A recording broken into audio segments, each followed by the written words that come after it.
进过这栋房子的人都会失踪，这里的时间每隔12小时刷新一次，如果撑不到黎明的话，会以各种方式死去，被面具人追杀，被神秘力量操控，被9米高的巨人吃掉，又或者自爆身亡。这里就像一个随时会刷新玩法的大型密室逃脱，永远不知道下一秒会出现什么。这就是今天刚上映，改编自同名游戏的密室逃脱类电影《直到黎明》。故事开始于一天下午，几个朋友陪着丽莎来到这片山区，因为她的妹妹在这附近失踪了。在山脚下的加油站休息时，跟便利店员了解到，很多人来这找人，因为很多人在附近的格罗尔山谷上失踪。于是乎几人照着店员指的路，战战兢兢地往山上赶。一路上雷暴雨下个不停，正当他们想掉头回去时，天空突然放晴，山顶上没有半滴雨水，外面却呼呼下个不停，仿佛进入了另一个世界。这里立着一栋木屋，里面无人居住，家具看起来有些陈旧，日历停留在98年10月24日，但有一点很特别，上面标注了日出和日落时间。一开始几人并没有觉得很奇怪，以为这里放晴只是自然奇观，房子也只不过是没人住罢了。直至他们发现墙上贴满了只有大头照却没有具体信息的寻人启事，以及登记册上丽莎妹妹的13次签名，才意识到这里的诡异。其他人的签名也有很多次，而且一开始写得很工整，后面写的像鸡无力一样。正当他们寻思着丽妹到底在哪，以及这里为什么这么奇怪时，屋内出现了一个面具人，他力大无穷且没有痛觉，几个人做出的反击毫无效果，最终被面具人逐个杀死。看到这里时，主包还以为是追杀类惊悚片，不曾想下一秒逆转的剧情出现了。随着时钟上的漏斗漏完，齿轮开始往回转动，时间回到了12小时前，大家都各自做着自己的事，却又保留着上一轮的记忆，每个人都处于恐慌不解的状态。更恐怖的是，墙上多了他们几人的照片。正当他们讨论如何逃出去时，有着灵媒体质的小敏感到很不舒服，接着便全身扭曲抽搐起来。随着他一声尖叫，屋内的灯泡被炸裂。就这么一会的功夫，小敏竟不见了踪影，只听见房间里传来她的低语声，闻声而去。只见小敏正飘在空中，她感应到了失踪者的悲痛，叽叽咕咕说了一阵后，扭头提醒丽莎不要让那个家伙进来，接着便拧断脖子倒了下来。很快有一个女孩敲门求救，丽莎听出了是妹妹的声音，而且外面好像有怪物在攻击妹妹。可等她开门冲出去时，外面却什么也没有。奇怪的是，对面多了栋旧房子。 That house wasn't there before.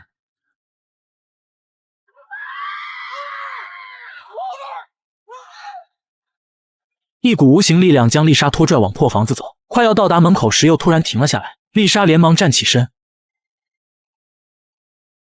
丽莎从昏迷中醒来，被周围奇怪的面具给吓了一跳。大厅里坐着一个带氧气罩的老太婆，丽莎喊了几声她都没回应，看起来怪吓人的。她想趁机逃离，但门锁住了打不开。一转身，老太婆竟站了起来。她说只有一个办法，要么熬到黎明，要么成为这里的一部分。说着说着，一把将丽莎拉倒在地，用氧气罩盖住丽莎的脸，嘴里嘀咕着咒语。丽莎的眼珠逐渐变黑，老太婆最后化成了一滩灰。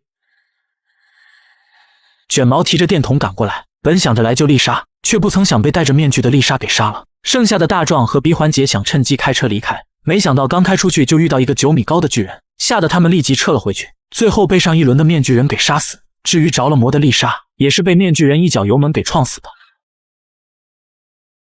沙漏再一次扭转，他们又一次刷新复活。有了之前2次经历，他们将所有大门堵住，躲在厕所里哪也不去，以为这样就能躲过追杀。万万没想到接下来的死法更加离谱。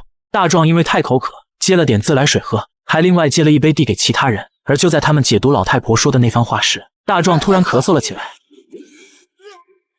紧接着其他几人也陆续自爆了起来。就这样他们很快刷新了一轮。既然呆着不动也会死，倒不如积极点找出谜底。他们翻遍了这里的所有资料，发现山脚下那个便利店员原来是这里的员工。报纸的资料显示，20年前这里发生了一场采矿灾难，因为钻得太深又太靠近格洛尔镇，导致小镇塌陷嵌进了地下，造成100多人死亡。而那个便利店员其实是请来为幸存者治疗的创伤专家，所以现在他们所处的地下室其实是房子原本的1楼。打开大门，外面是通往别处的通道。另外卷毛还找到了一本录像带，是当时专家留下的治疗记录。说是说治疗，实际上是拿幸存者做实验了，通过不同的方式折磨实验者，研究焦虑和恐惧对人类的影响。据这里的研究表明，当重复创伤次数变多后，人的躯体会发生变化，后脊梁长出奇怪的骨头，也会变成像丧尸那样的怪物。录像带里的最高记录是重复11次，签到本里的最高记录是13次。此时对讲机里传来专家的声音，丽莎让他放了大家。专家说有一条路可以出去，但是要付出代价，就是5个人中必须死一个，谁都不想少一个出去。丽莎觉得谜底在专家身上，必须想办法找到他才行。他们在抽屉找到了小镇的地图，再根据员工证上的地址找到了专家躲藏的位置。丽莎提出要见面谈谈，专家说可以，但要他独自过来。 I'm here with your sister. I might just let you see her. No. I have to try. No. Let her go. Let her go. Let her go.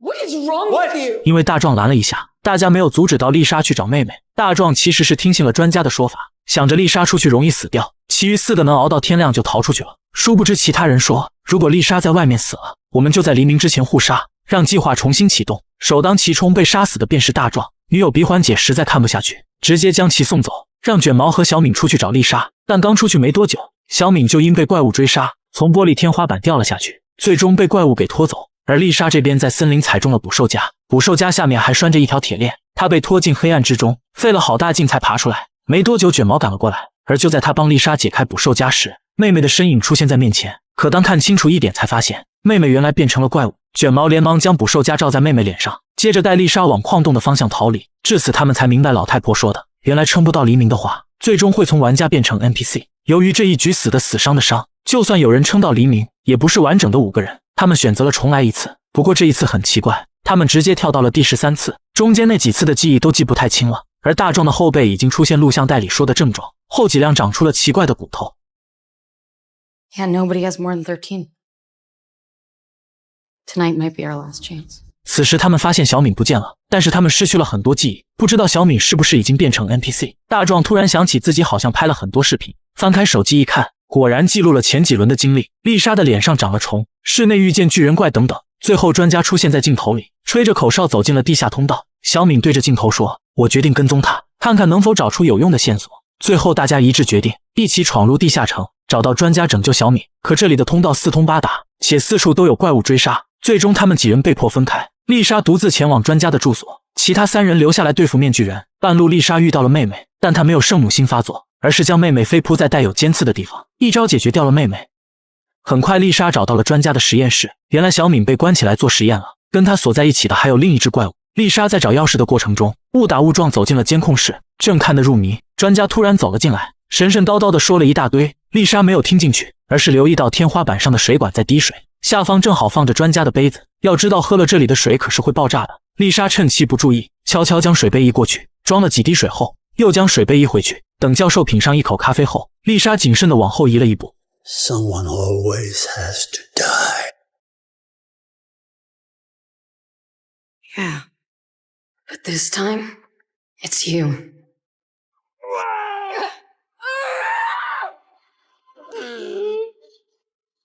最后丽莎找到钥匙，将小敏给救了出去，而另外几个小伙伴也解决掉了路上的怪物，最终成功从地洞里逃了出来。随着最后一点沙漏落下，时钟没有再发生旋转，外面的天空也放晴了。此地不宜久留，几人立即驱车下了山。但这里的故事似乎并未停止，监控室里的画面闪了几下，刷新了另一个场景。